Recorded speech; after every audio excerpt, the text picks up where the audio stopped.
धन्यवाद बच्चों।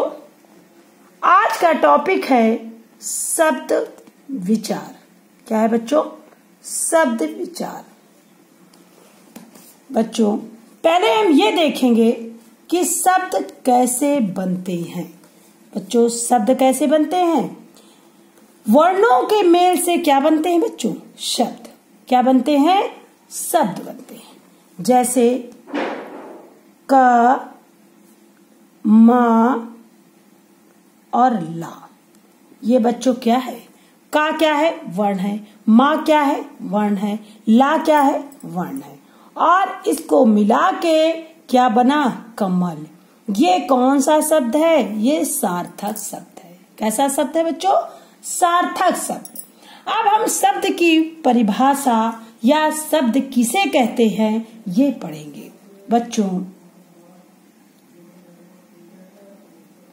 बच्चों दो या दो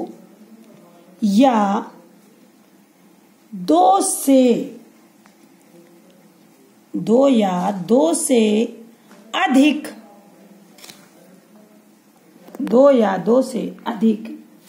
वर्णों के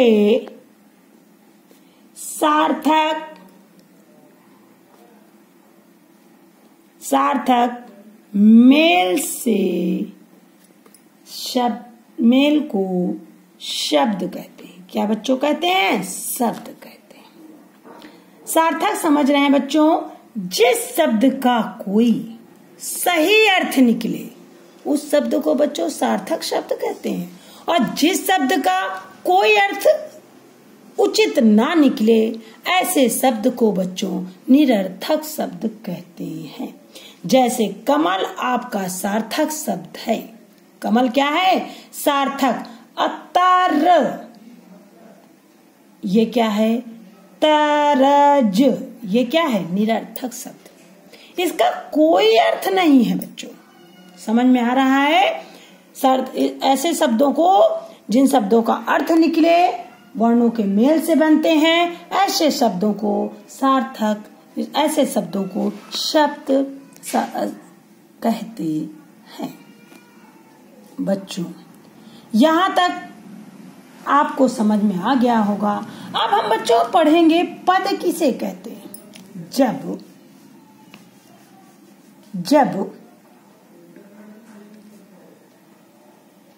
शब्दों का प्रयोग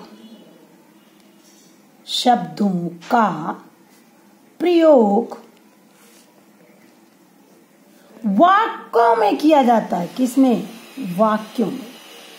वाक्यों में किया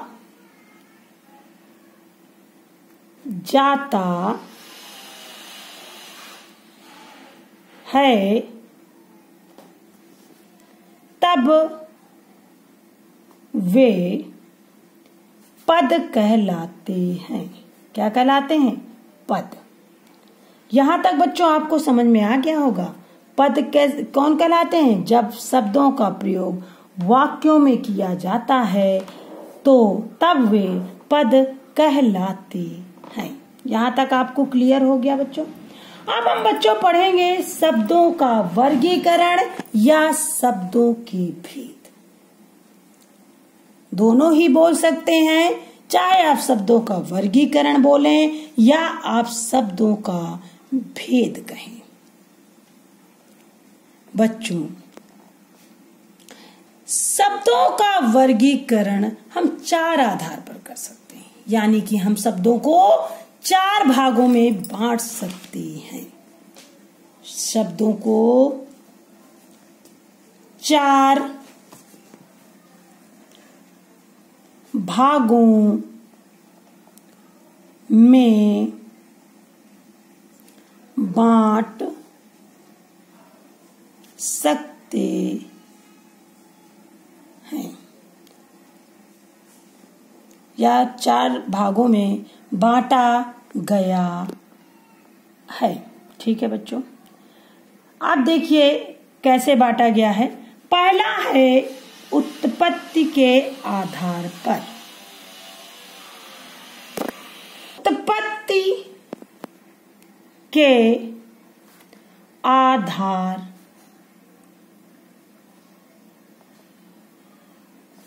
पर उत्पत्ति। दूसरा है बच्चों अर्थ के आधार पर।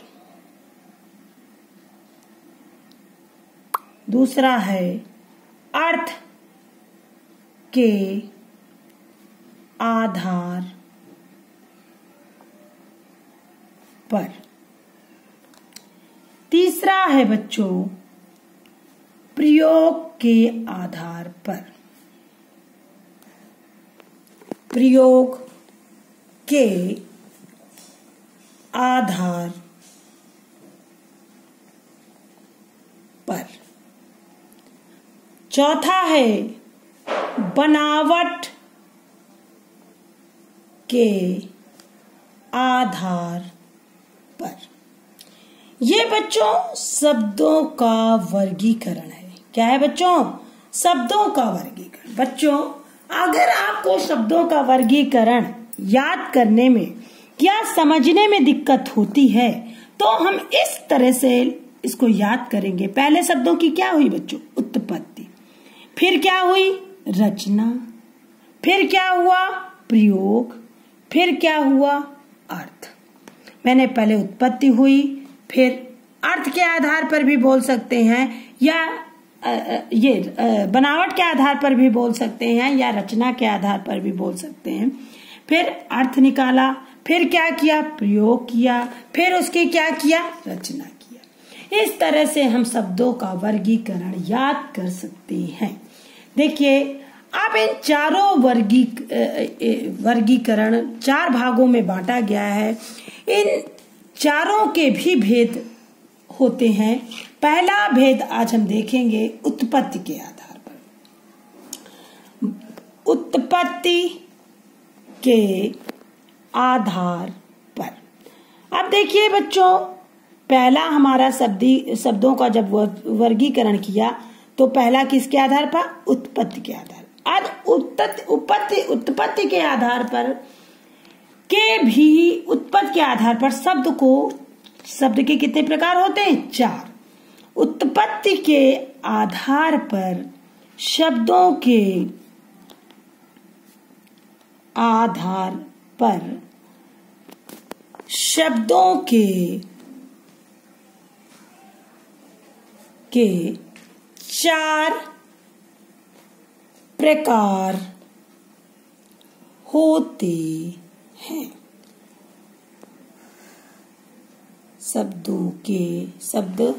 शब्द 4 प्रकार के होते हैं। उत्पत्ति के आधार पर शब्दों के कितने प्रकार के होते हैं? 4 प्रकार के होते हैं। पहला कौन सा है? तत्सम शब्द। पहला कौन सा है बच्चों? तत्सम शब्द। इनके 4 भेद होते हैं। पहला है तत्सम शब्द। देखिए बच्चों तत् का मतलब होता है उसके। तत् का मतलब बच्चों क्या होता है? उसके। और सम का मतलब होता है समान।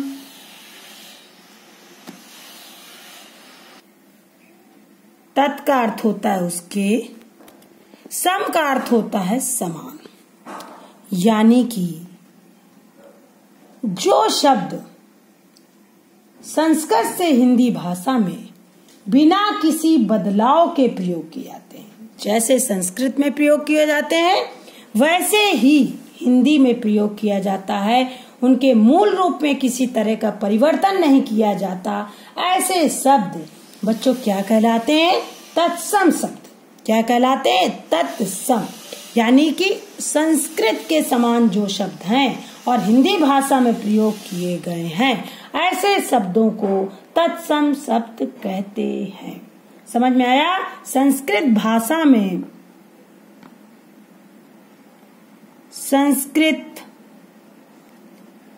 भाषा में जिन शब्दों का प्रयोग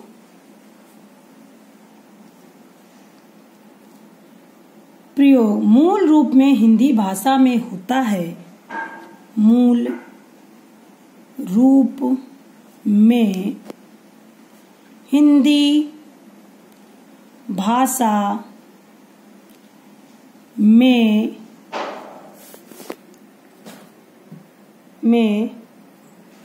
होता है,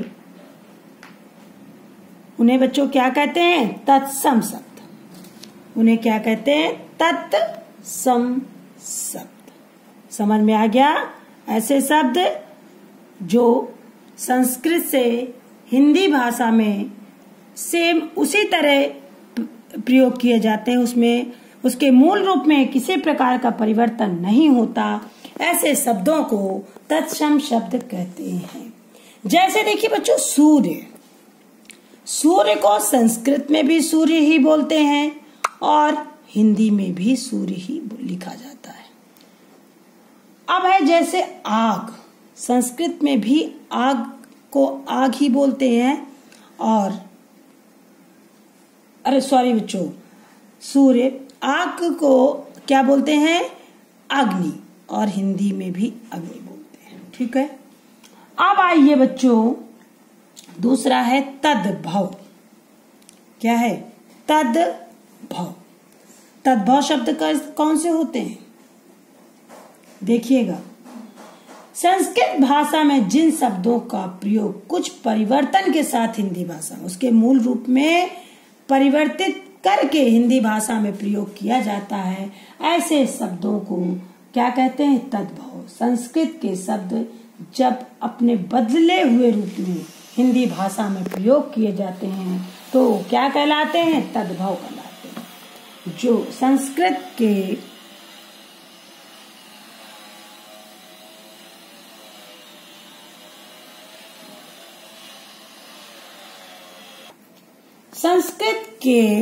शब्द जब अपने बदले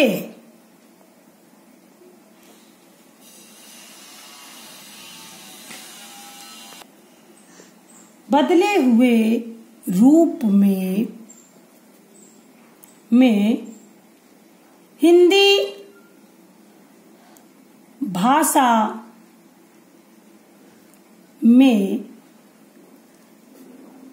प्रयोग किए जाते हैं तो वे क्या कहलाते हैं बच्चों? तो वे तद्भव शब्द कहलाते हैं। तो वे तद्भव शब्द कहलाते हैं। संस्कृत के ऐसे शब्द जिनके मूल रूप को परिवर्तित करके हिंदी भाषा में प्रयोग किए जाते हैं, ऐसे शब्द तद्भव कहलाते हैं। और तत्सम शब्द वे होते हैं जिन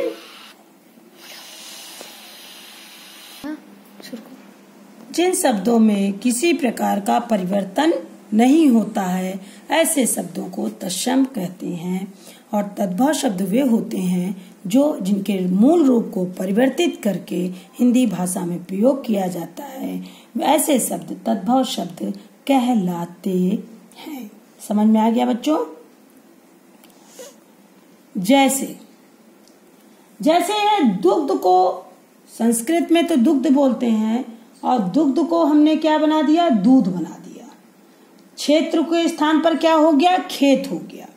ठीक है। इसके मूल रूप को परिवर्तित किया। दुग्ध को क्या कर दिया? हिंदी में दूध। क्या कर दिया? दूध।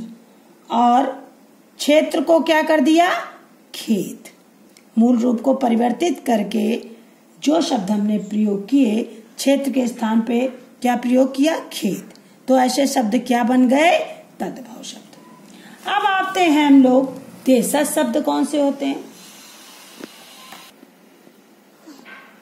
देशज शब्द वे होते हैं, देशज शब्द आपको शब्द से ही समझ में आ रहा है। इसका मतलब क्या है? देश की आम देश की आम बोल चाल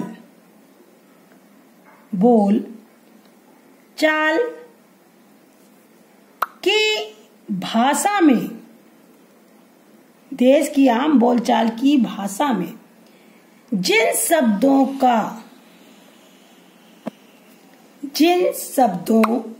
का प्रयोग हिंदी भाषा में होता है, हिंदी भाषा में होता है। देशज मतलब देश की आम बोलचाल की भाषा में जिन शब्दों का प्रयोग हिंदी भाषा में होता है, ऐसे शब्दों को हम क्या कहते हैं? देशज शब्द कहते हैं। उन्हें देशज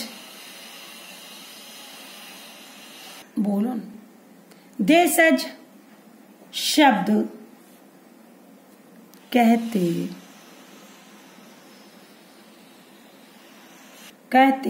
हैं। देश की आम बोलचाल की भाषा में उन्हें देशज शब्द कहते हैं। यहाँ समझ में आ गया आपको? देशज मतलब देश की आम बोलचाल की भाषा के जिन शब्दों का प्रयोग हिंदी भाषा में होता है, उन्हें बच्चों क्या कहते हैं? देशज शब्द कहते हैं। जैसे मतलब जो अपने देश के शब्द हैं, बोलचाल में जिन शब्दों में का प्रयोग होता है, उन्हें देशज शब्द कहते हैं। जैसे आपका पगड़ी कौन सा शब्द है? देशज। कैसा शब्द है? देशज। जूता ये आपका कैसा शब्द है? देशज। और खिड़की ये कैसा शब्द है? देशज। अब आपका विदेशी का मतलब जो अपने देश का नहीं है। आपको शब्दों से ही मतलब उसका समझ में आ रहा होगा। विदेशी शब्द जो चीज अपने देश की नहीं है, जो शब्द अपने देश के नहीं, उन्हें क्या कहते हैं? विदेशी। जो शब्द दूसरे देशों की भाषाओं में आकर जो शब्द दूसरे देशों की भाषाओं से, मतलब जो शब्द दूसरे देशों की भाषाओं से आकर किसमें प्रयोग किए जाते हैं? हिंदी भाषा में प्रयोग किए जाते हैं। आकर जो दूसरे देश से आकर जो शब्द दूसरे देशों की भाषाओं से आकर किसमें प्रयोग किए जाते हैं? हिंदी भाषा में, अपनी हिंदी भाषा में प्रयोग किए जाते हैं या प्रयोग हो रहे हैं, ऐसे शब्दों को हम विदेशी शब्द कहते, प्रयोग किए जाते हैं उन्हें विदेशी शब्द कहते हैं। बच्चों आपको समझ में आ गया होगा? कहते हैं। एक बार आप मेरी बात को फिर से देख लेंगे। अब जैसे स्टेशन, ये आपका कैसा शब्द है? ये विदेशी दूसरे देशों की भाषाओं से आए हैं। जैसे है क्या है? स्टेशन। ये देशज शब्द नहीं है, ये अपने देश का नहीं है, ये दूसरे देश की भाषाओं से आकर अपने हिंदी में प्रयोग हो रहा है। रेडियो, स्कूल, ठीक है, समझ में आ रहा है बच्चों? ये हमने किसके भेद पढ़े बच्चों? उत्पत्ति के आधार पर शब्दों के 4 भेद पढ़े। इसी तरह जो भी शब्दों के 4 वर्गीकरण, 4 भेद थे, उनके सब के भेद हैं। इनको हम अगले वीडियो में कवर करेंगे। ये हमने उत्पत्ति के आधार पर 4 भेद पढ़े हैं। पहला तत्सम शब्द, तद्भव शब्द, देशज शब्द, विदेशी शब्द। तत्सम शब्द वे होते हैं जो संस्कृत में जिन शब्दों का प्रयोग मूल रूप में हिंदी भाषा में होता है उसमें किसी प्रकार का परिवर्तन नहीं किया जाता। जैसे जिस रूप में संस्कृत में प्रयोग होता है उसी रूप में हिंदी में प्रयोग किया जाता है। ऐसे शब्दों को तत्सम शब्द कहते हैं। जैसे सूर्य हो गया, अग्नि हो गया, सर्प हो गया, मयूर हो गया। तद्भव शब्द वे होते हैं जिन शब्दों का प्रयोग हिंदी में करने से पहले उसके मूल रूप को में परिवर्तन किया जाता है। ऐसे शब्दों को तद्भव शब्द कहते हैं। जैसे है सूरज, आग, सांप, मोर। देशज शब्द वे हैं जो अपने देश की बोलचाल की भाषा के जिन शब्दों का प्रयोग हिंदी भाषा में होता है उन्हें देशज शब्द कहते हैं। पगड़ी, जूता, खिड़की आदि। विदेशी शब्द जो शब्द दूसरे देशों की भाषाओं से आकर हिंदी भाषा में प्रयोग किए जाते हैं ऐसे शब्दों को विदेशी शब्द कहते हैं। Station, radio, school. बच्चों धन्यवाद।